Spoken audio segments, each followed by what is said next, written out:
Halo viewer, Assalamualaikum warahmatullahi wabarakatuh. Jumpa lagi dengan saya Syifa Razia di channel Rupa-Rupa. Macam-macam video ada. Dalam kesempatan kali ini saya ingin membahas tentang perkembangan janin di minggu kedua. Sebenarnya ini ngelanjutin video sebelumnya ya, karena di video sebelumnya aku udah ngebahas tentang perkembangan janin di minggu pertama. Jadi udah berbentuk atau belum di minggu pertama itu? Nah, gimana kabar si janin di minggu kedua ini? Apakah sudah berbentuk atau mungkin masih dalam proses OTW atau on the way? Buat bunda-bunda yang penasaran, jangan kemana-mana dulu ya. Simak terus videonya sampai selesai.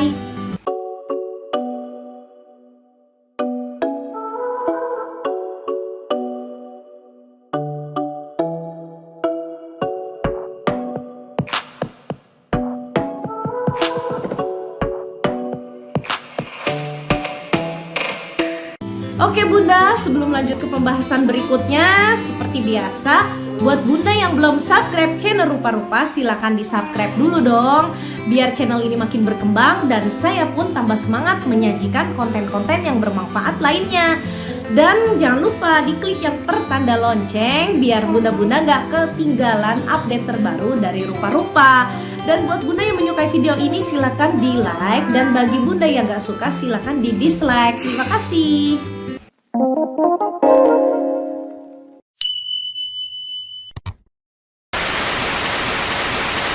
Wah, di tahap perkembangan janin usia 2 minggu ini udah mulai memasuki pembuahan dong. Di video sebelumnya aku udah bahas perkembangan kehamilan 1 minggu itu belum dikatakan hamil karena sperma masih on the way ya bun. Dan masuk minggu 2 mulai terjadi pembuahan atau pertemuan telur dengan sperma.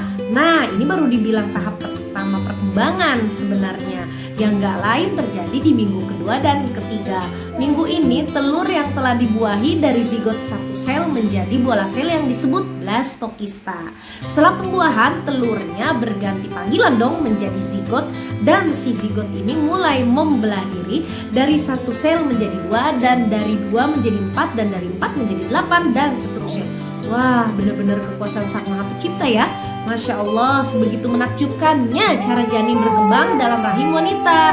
Dalam prosesnya, zigot membelah diri ini membutuhkan waktu selama 4 hari, dan telur yang dibuahi, yang setelah dibuahi dijuluki blastokista tersebut, untuk melakukan perjalanan melalui tuba falopi dan mencapai rahim, dan kemudian butuh 2 hingga 3 hari untuk ditanamkan. Di kehamilan minggu kedua ini, kurang lebih 150 sel di dalam embrio berkembang membentuk 3 lapisan, yaitu endoderm, mesoderm, dan ektoderm yang nantinya akan menjadi janin.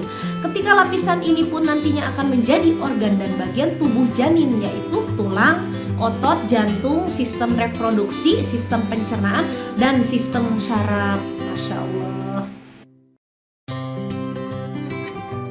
Jika bunda merasa menggigil, kedinginan, tapi suhu badan bunda panas alias meriang kalau istilah kita mah ya, dan bunda juga merasa lesu, semua yang bunda rasakan tersebut disebabkan oleh perbuatan si hormon progesteron yang lagi meningkatnya gitu loh untuk melanjutkan kehamilan.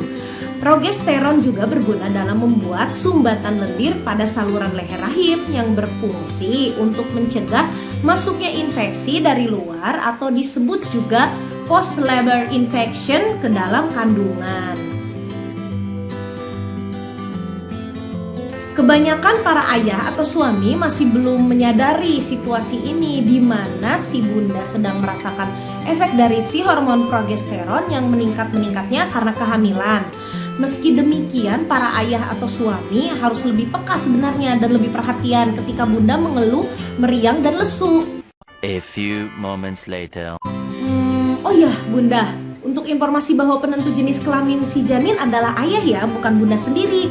Material dalam tubuh genetika manusia itu kan terdapat 46 kromosom, dan ada 2 kromosom yang menentukan jenis kelamin janin, yaitu kromosom X atau perempuan dan kromosom Y atau laki-laki. Baik pria atau wanita memiliki kromosom seks.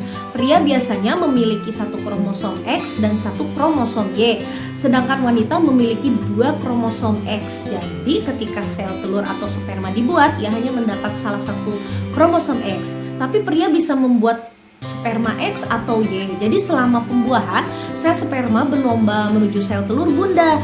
Jika sperma dengan Y mengalahkan yang lainnya, maka janin akan menjadi XY. Kehamilan akan menghasilkan anak laki-laki.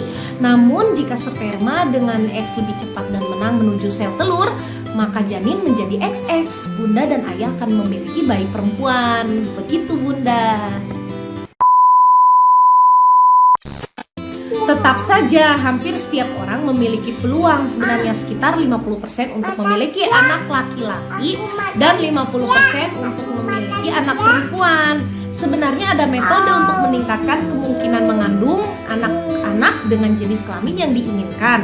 Meskipun tidak dapat dipastikan 100% berhasilnya, namun tidak ada salahnya dong mencoba untuk diupayakan cara tersebut, yaitu simak ya.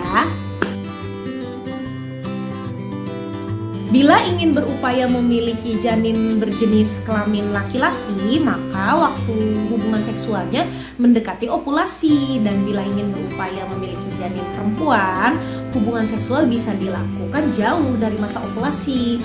Alasannya adalah bahwa sperma perempuan atau kromosom X itu lebih keras dan sperma laki-laki atau kromosom Y lebih rapuh. Jadi lakukan hubungan seksual sedekat mungkin dengan ovulasi, memberikan kesempatan bagi kromosom Y bertemu dengan telur secepat mungkin. Sedangkan cara kedua yaitu buat lingkungan vagina lebih ramah untuk sperma perempuan atau laki-laki. Misalnya lingkungan yang lebih asam agar ramah untuk sperma perempuan, atau lingkungan yang lebih basah agar ramah untuk sperma laki-laki, gitu bunda.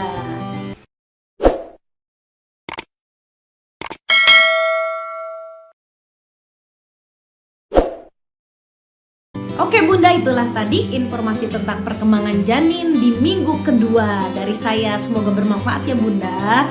Dan jangan lupa subscribe ya bunda, buat bunda yang belum subscribe, biar aku tambah semangat dan channel ini pun tambah berkembang. Dan jangan lupa di share ke yang lainnya juga, biar makin banyak yang tahu tentang channel ini. Terima kasih.